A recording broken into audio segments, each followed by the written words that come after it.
expert and a shiatsu massage therapist. My specialty is helping women who are in toxic and narcissistic relationships, really feeling trapped by everything that's going on. I help women in Asian medicine, and I'm able to finally make a change. So today we're talking about whether a narcissist can turn you into a victim or not. So, Hey, good morning, everybody. My name's Rita Hickman. I'm a body-mind expert and shiatsu massage therapist. And my teach them how they can work better and how they can take the next step into a chapter of their life. One where they can feel peaceful and loved and loving and have good relationships and self-respect and really get some traction and move ahead. So today's topic is you into a victim or not. So one of the words I've always had a problem with is the word victim. There was a lot of victimization going on, and the people who were victims were legitimately victims. The problem of what's happened over time, especially as we get into adulthood, it's as if the word victim has lost any power. It's something that's sarcastic or rude, or you're being in your victimhood, or you're just playing the victim, or you're pretending to be the victim, when in reality, being a victim it actually happens. Things actually happen to us because people have no ability to regulate and manage their emotions in a healthy way for the people around them. So if you're in a narcissistic relationship type, yes, you are being victimized. But let's go a little bit deeper into this. I'd like to look at the word victim as not so much as negative, but something that is an objective reality. Victim to me means helplessness. We feel helpless to something that's going on inside of you, or something inside of you. That helplessness, that inability, or the belief that you, to me, is being a victim. It's true. It's actually what's happening to us. We don't believe that we have what's going on, whether how we feel or anything around us. Now, being in a victim state is something that actually happens very naturally. It's normal. It's part of how we work. A victim mind state where you feel helpless is when your rational mind checks out, and you go into your amygdala. You go into your safe place, your fight or flight, the one that protects no matter what's going on. And what a narcissist is very good at, keeping you in a place of fight or flight, because they have in the feeling of helplessness to things that are going on around them, to life around them, to the people around them. They behave in ways which are angry and hurtful because of how helpless they feel. So a narcissist, they're not playing a victim, they are a victim. They're a victim of their own world, their own reaction, their own feeling of helplessness. So does that sound like you feel sometimes? Yeah, because a narcissist is wonderful at keeping people in a place of high drama and eggshells, because it makes them feel like less of a victim. Find people who have bigger struggles than they do, or maybe are more sensitive, or need a little bit more care or carefulness, because you're easier to put into a victim mind state. You and push all those buttons, which are automatic. For you to go from having a great day to being in a victim mind state, it happens in seconds. It happens in a control it to that helplessness. Now, the way out of a victim mindset is to start recognizing that maybe, just maybe, you aren't helpless to how you feel inside circumstances. Now, that's a really big mind shift, because almost all of us are taught to be victims, taught learned submission. Now, we probably had them at some level or degree early in life, because those are the experiences that are well worn in our body and in our mind, that sense and that reality of helplessness. I struggled a lot as an adult, kid, and all the things you could do, all the things that women and men now, boys and girls now, how to protect yourself, how to respect yourself, how to respond to things. We're so much better at that. But a lot of children, especially if they don't get the support, probably you aren't were taught these things. Instead, you were taught that you have no say, that your feelings don't matter, that boundaries don't work, that you've got no power, and that you. So every time a narcissist triggers you, they're not just triggering the current moment, they're triggering that whole world of helplessness that you've been able to keep under wraps. Maybe you denied very loudly, like I did for a long time, that I'm not controlled by anything. I make my times. And nothing happens to me without my choice.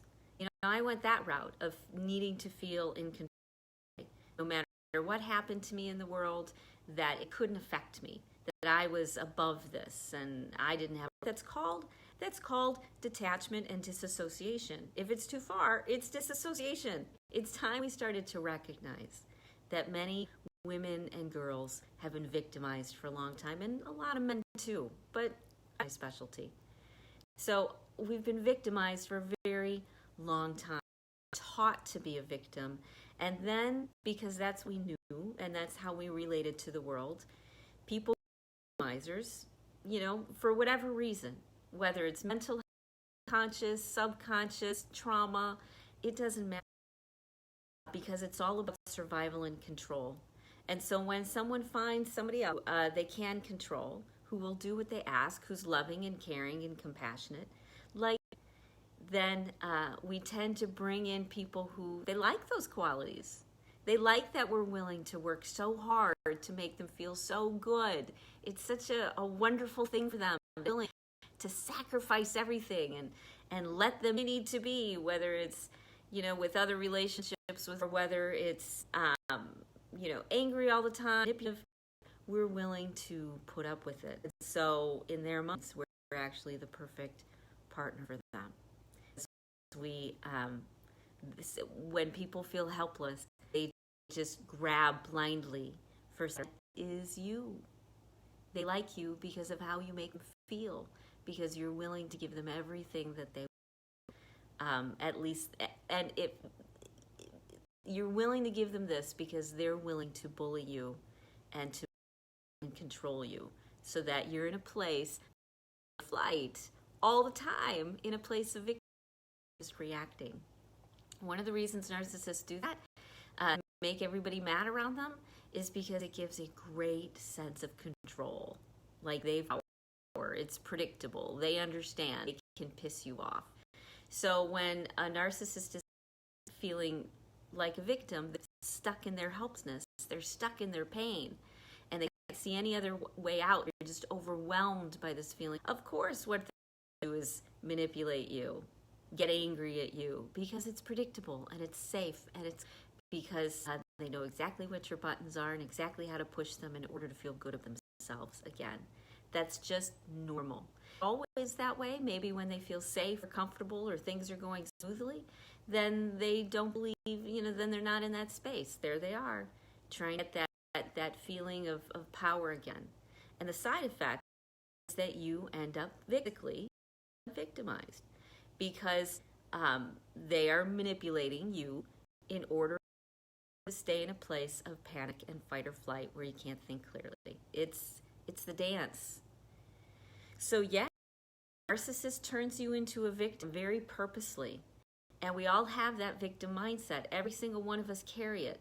It's that protection, it's that safety, it's that fight or flight, it's the amygdala. And so we all have that.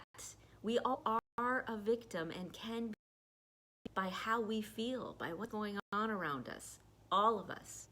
And the key is to recognize when you're hijacked by how you feel, or your feeling of anger or rage or helplessness or frustration, is to recognize that and then do something that makes you feel powerful again.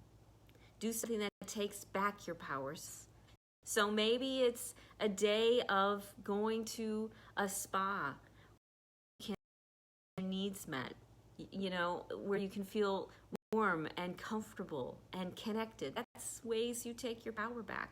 Or maybe you say, I'm not willing to feel this way, so I'm going to take my Xanax. Maybe you leave, find a safe space where you can be quiet. This is you taking back your power. Maybe you take herbal medicine, GABA, or chamomile tea, so that you aren't a victim anymore. Because a narcissist knows very well exactly how to feel in control by pushing your buttons so that you end up in fight or flight. In fight or flight, you are being victimized. And do they do it on purpose? I'm sure some of them do. I'm sure most of them do. It's just natural. It's just the dance that they live with. And until you start to recognize on some level that you aren't helping, and until you start to detox, it goes way back, and maybe it was passed down generation to generation to generation, this feeling that we don't have a say, that our voices won't be heard, that we're invisible, that nobody sees us anyways, that we are people, that something broken with us, otherwise people would treat us better. All of those things, all of those feelings, space, like with a coach or with a therapist or with an energy worker or somebody that's safe, that you trust. You have to start working through those things and feeling them, because you're helpless. But you are helpless to amygdala. You're helpless to this reaction to happen. So as they say, it's not about the reaction, it's about what you do with it. So you're going to react, be in a victim mind state. And then if you can keep enough presence of mind or friends or things of who you want to be, then you do things that bring you back to yourself. Because a narcissist is not going to help. They like the fact that you're tizzy and wound up and a little out of control, because you're controllable then. They like that. It's grounded again. Only you can make decisions which will make you feel better and not feel so helpless. So if you remember, underneath a lot of an unresolved or unexpressed grief, or that is taking you and putting you into a position of feeling helpless again and reminding you of how helpless you've been in your life, that's what they're doing, taking your wound and using it as a way to feel better. So the way out, you heal your wounds. And then when you've healed your wounds a little bit and you start getting an idea of the world and things around you, then you get to decide whether you want to remain having those buttons pushed, someone manipulating them because they don't have enough control, they don't themselves, or whether you want to go. But the most important thing you do is you start healing yourself, because until you get into a really grounded space, you're going to keep going into victim mindset, feel out of control and helpless by the rage or by the hurt, or where you end up compromised and emotionally hijacked by all of that. Your whole system kicks into gear. You have to start working on that, detoxing the emotions and finding the support that you need and starting to think in new ways. You have to get into a stronger position before you can make good decisions and stick with them. So if you feel stuck with all this, reach out. I think, which includes a small group, comes together every Tuesday, and we have daily live. We've got the private Facebook group. We've got monthly coaching calls. It's a wonderful, all-encompassing sort of thing, which finally gets you what you need. You don't have to do it piecemeal, okay? So reach out. It's an affordable group. We're looking at about $100 a month right now. And let me know, because we will bring you into the fold and we get your feedback underneath you, okay? So I hope you have a great rest of your day. Talk to you later. Bye.